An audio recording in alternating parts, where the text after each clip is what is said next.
Okay, so the next part that we have here has been called quantifiers, and there is really no good way to understand much of the material presented here, but we will go through it and let's see what we get out of it.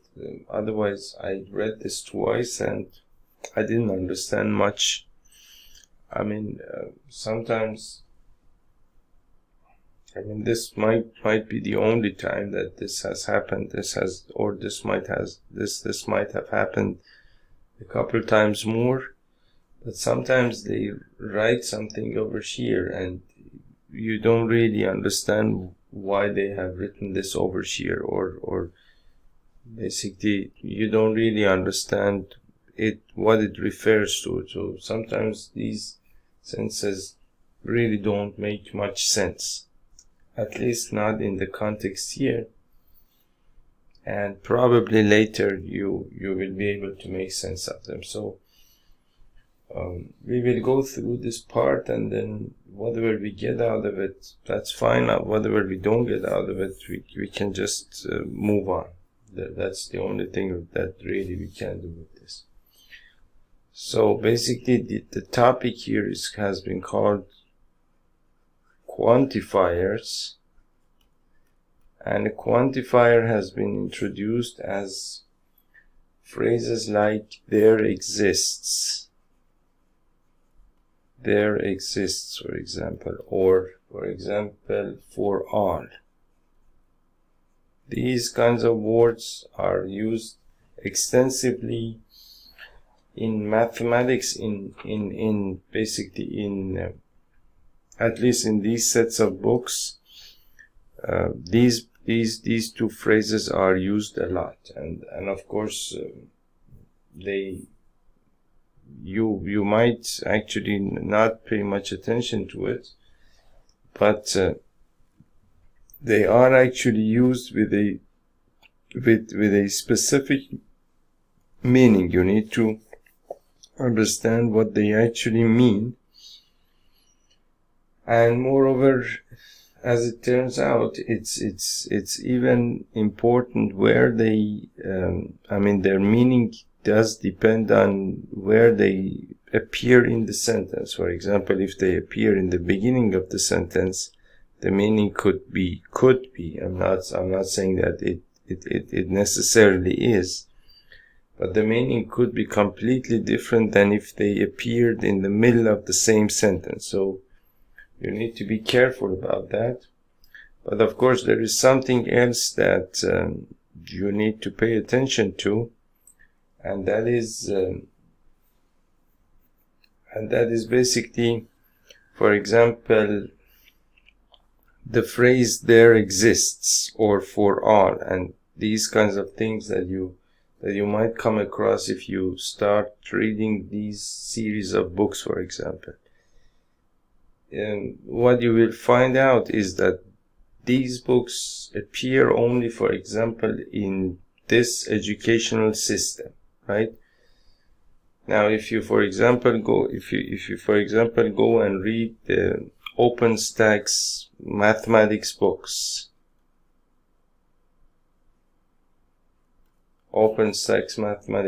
which is basically these books over here.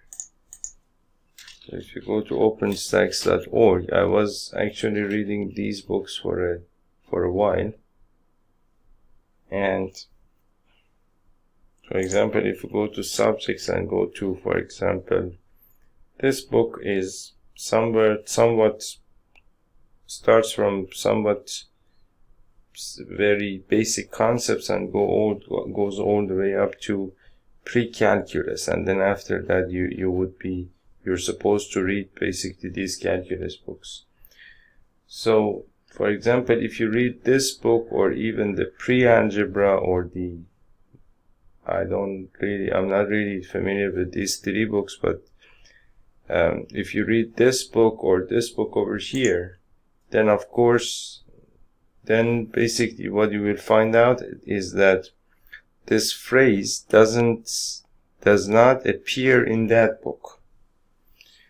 And then what's more interesting is that, for example, if you want to suppose that, for example, you want to learn physics from the same sets of books, meaning that, for example, you want to go to NCERT, these books over here, and for example, class 11, they have physics, which basically, for example, this is one of the books. This is physics, for example, part 1, then this is class 11 part 1, class 11 part 2, class 12 part 1, class 12 part 2. So there are 4 basically physics books which teach you basically basic physics, like, for example, mechanics and motion and that sort of thing. Basic physics, basic high school physics. Of course, the books are not that basic. They talk about pretty advanced things, and basically, even some of the topics that you would learn in this book would be are actually part of part of university courses in some other countries, for example in Australia, as I found out today. But anyway, so for example, if you want to learn, for example, physics based on this system, meaning that if you want to then read, for example, these physics books, of course you know that the basic for physics is mathematics. So now what's more interesting is that if you want to read this book, for example, this exact book, you're required to have read basically the same mathematics books that we are reading right now, because all of the concepts over here are based on the same mathematics that they teach in starting from, for example, class 6, 7, 8, 9, 10, 11, and so on and so forth. So you cannot really mix things up, meaning that you cannot learn physics from one system and mathematics from some other system and chemistry from some other system. All of them have to be from the same system, because different systems basically do different things differently. And so you don't want to basically confuse yourself, right? So for example, now the point is that, for example, this phrase over here, there exists, or for all, they mainly appear in these sets of books. Otherwise, outside of these books, you might probably never meet them or come across them.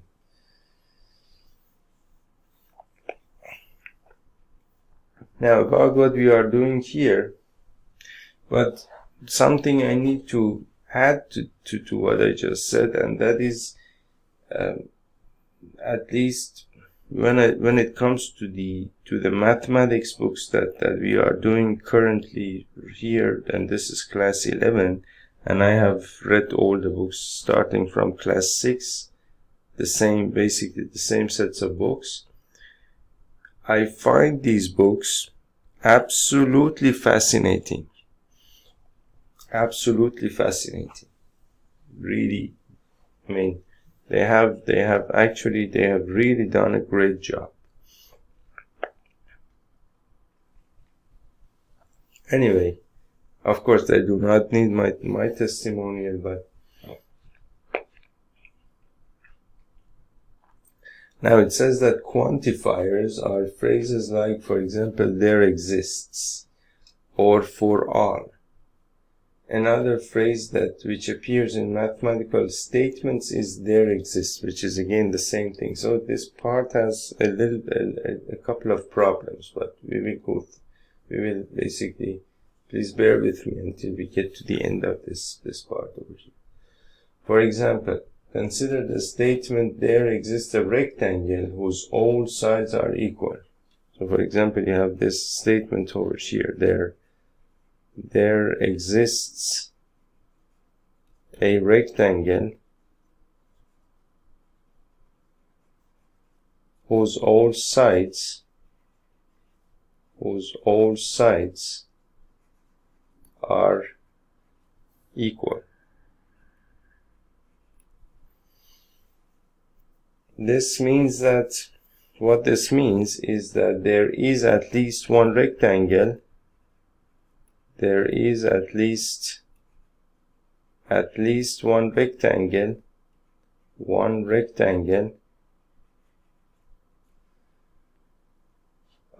Whose all sides are equal. Okay, whose all sides are equal. So there exists a rectangle whose all sides are equal, means there is at least one rectangle whose all sides are equal, and that must be, of course, the square.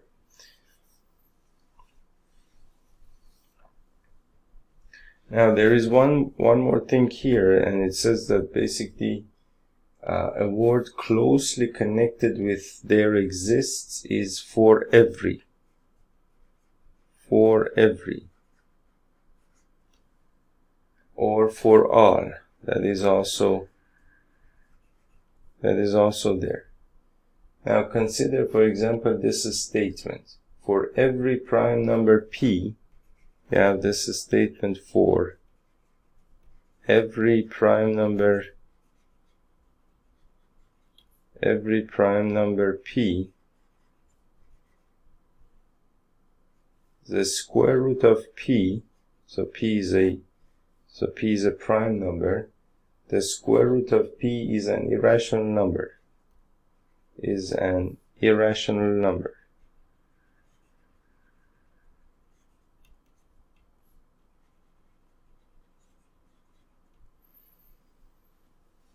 So what this means is that for every, so we have for every here. And for every prime number p, the square root of p is an irrational number. So what this means is that if S denotes the set of all prime numbers, the meaning of this is that is basically if S denotes the set of all prime numbers, then for all the members p of the set S, then for all the members p of the set S, the square root of p is irrational. Is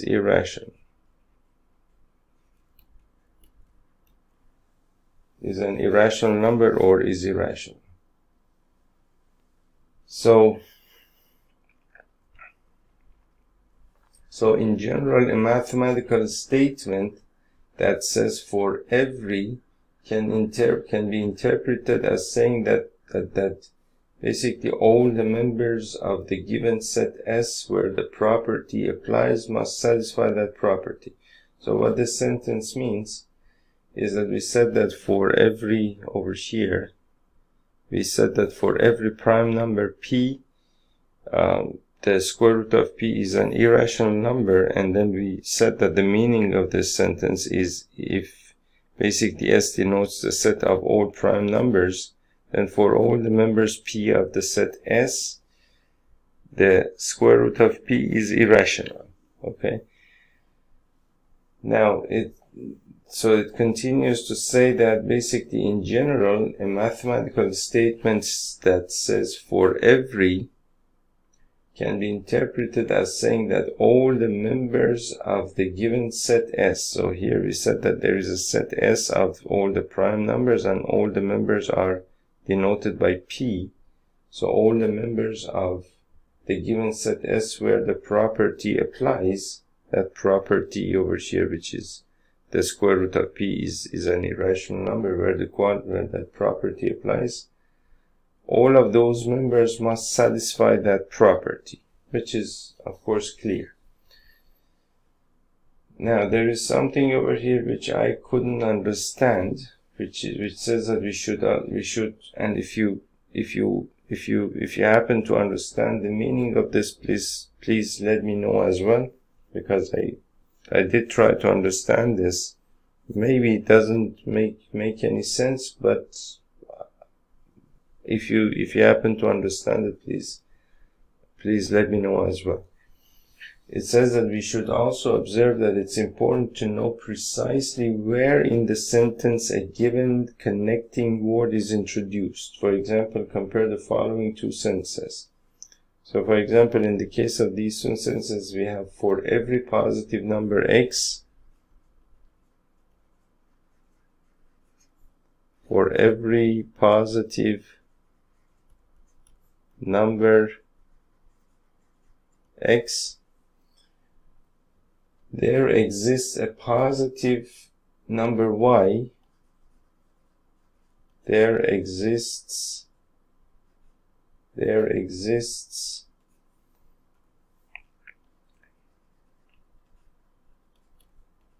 positive number y, a positive number y, such that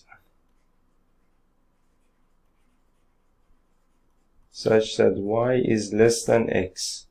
So for every positive number x, meaning that x is a positive number, there exists a positive number y is also a positive number, such that y is less than x. This is number one. And number two is there exists a positive number y, there exists a positive number y such that for every positive number x, let's see,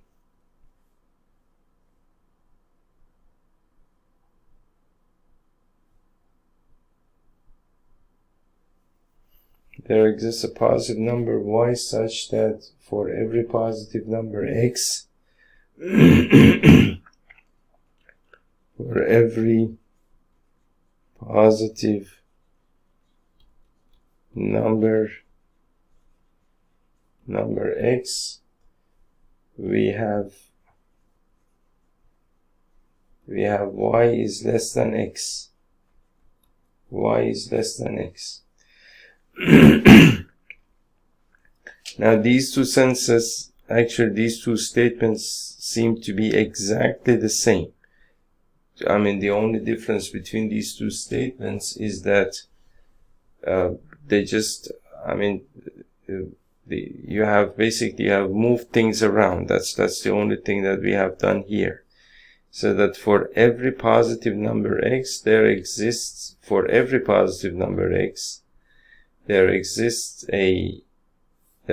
positive number y such that y is less than x. And over here it says that there exists a positive number y such that for every positive number x, we have y is less. Of course, they're different. The meaning is different.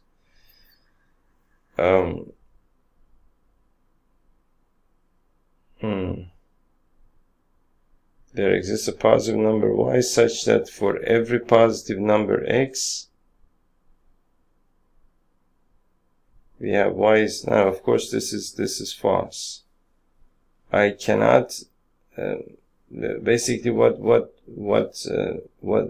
is wrong with this statement is that it says that there exists a positive number y. So this is just one positive number y, and such that for every positive number x, we have y is less than x, meaning that, for example, you can imagine that if this is 0, meaning that, for example, if this is 0 and these are positive numbers and these are negative numbers, Suppose that your y is somewhere over here, and this is a positive number. So it says that there exists a positive number y such that for every positive number x, we have y is less than x. Y is less than x.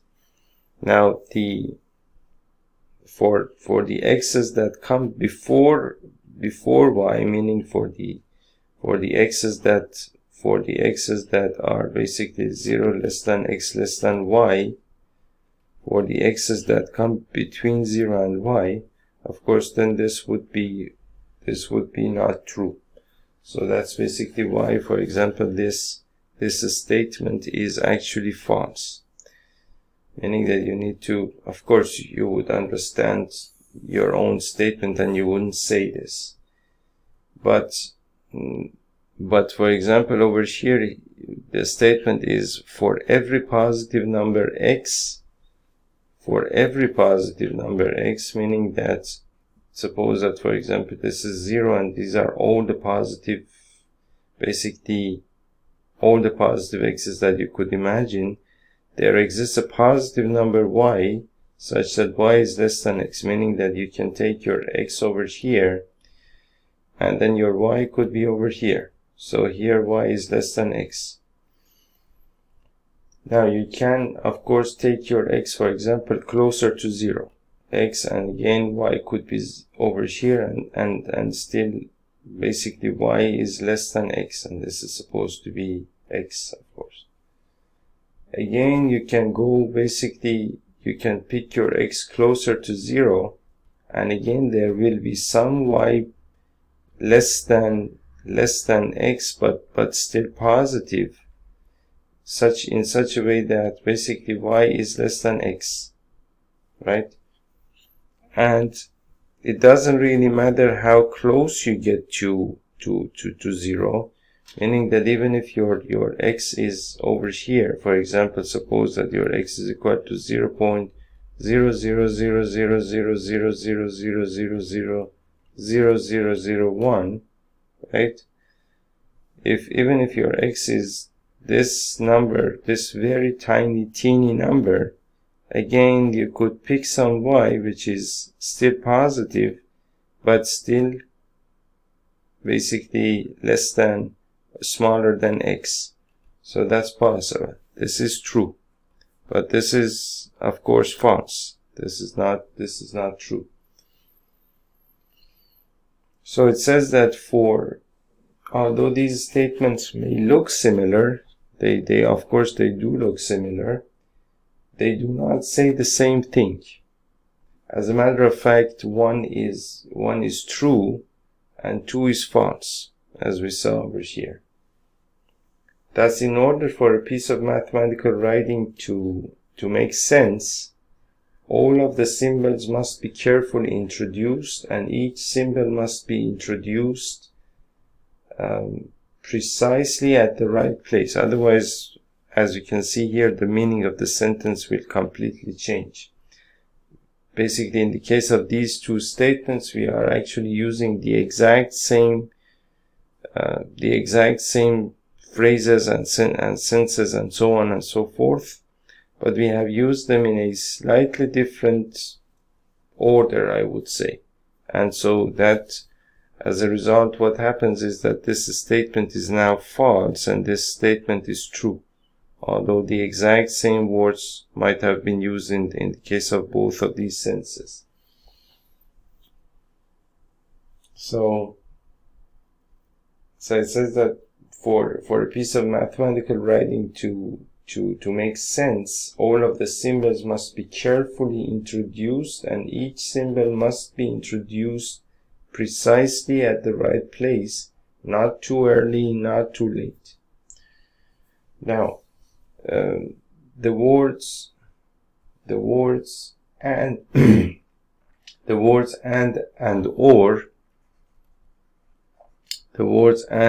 or are called connectives. These are basically called connectives.